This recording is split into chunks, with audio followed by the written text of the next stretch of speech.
చూశారు కదా వీడియోని. ఆగండి మ్యాటర్ ఇంతటితో అయిపోలేదు. శ్రీను నా హీరో అంటూ ఒక సినిమాను కూడా చేసింది. దువ్వాడ శ్రీనివాస్ను హీరోగా పెట్టి వాలంటీర్ అనే సినిమాను నిర్మించారు మాధురి. ఇక తను రాజాను నిజ జీవితంలో కూడా హీరోగా భావిస్తున్న మాధురి ఆ సినిమాలో ఆయనే హీరోగా ఉండాలని చెప్పి ఆయన్నే నటింపజేశారు కూడా.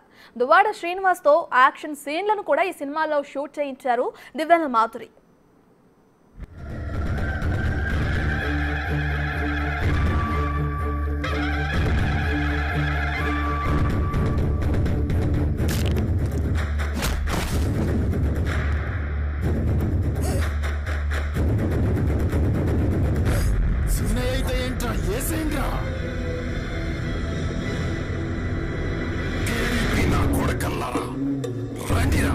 ఒక్కొక్కడికి తాట తీస్తాను.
ఇక మనం చూసాం కదా దువ్వాడ శ్రీనివాస్ ఏ విధంగా అయితే యాక్షన్ సీన్స్ అనేవి వాలంటీర్ సినిమాలో చేశారో ఆ సీన్స్ని కూడా మనం చూసాం. ఇప్పటి వరకు దువ్వాడ శ్రీనివాస్ ఒక సినిమా చేశారు, అది వాలంటీర్ అని పేరు పెట్టారు అన్నది మాత్రమే తెలుసు. తెర వెనుక జరిగిన ఈ సినిమాకి ఎవరు తీశారు అంటే దివ్వెన మాధురియే ఈ సినిమాని తీశారని కూడా తెలుస్తుంది. ఆవిడ ఇన్స్టాగ్రామ్లో కొన్ని పోస్టులు కూడా మనం ఇంతకు ముందే చూసాం. ఆవిడ కొన్ని పోస్టులు కూడా పెట్టారు. వాలంటీర్ సినిమాకి సంబంధించిన డబ్బింగ్ అనేది జరుగుతుంది అని చెప్పి శ్రీనివాస్ అలాగే మాధురి కలిసి ఉన్న ఒక డబ్బింగ్ స్టూడియోలో ఉన్న ఫోటోలు కూడా షేర్ చేస్తూ ఉన్న అది కూడా మనం చూసాం. అయితే దీనికి సంబంధించి ఇప్పటికే మరి శ్రీనివాస్ విడాకుల విషయం కోర్టు వరకు వెళ్ళింది, విడాకులు తీసుకుంటానని కూడా ఆయన చెప్తున్నారు. మరి మాధురికి విడాకులు అయినాయా? మాధురి విడాకులు ఎప్పుడు తీసుకుంటారు? శ్రీనివాస్ విడాకులు అయిన తర్వాతే మాధురి విడాకులు తీసుకుంటారా? తీసుకున్న తర్వాత మరి వీళ్ళిద్దరి పెళ్లి ఎప్పుడు అనే సందేహం కూడా అటు సర్వత్రా నెలకొందని కూడా చెప్పుకోవచ్చు మనం. ఒకవేళ వీళ్ళిద్దరికి పెళ్లి జరిగితే మరి మాధురికి ఒక 3 పిల్లలు ఉన్నారని కూడా మనకు తెలిసిన విషయమే. మరి ఆ 3 పిల్లల సంరక్షణ ఎవరు చూసుకుంటారు?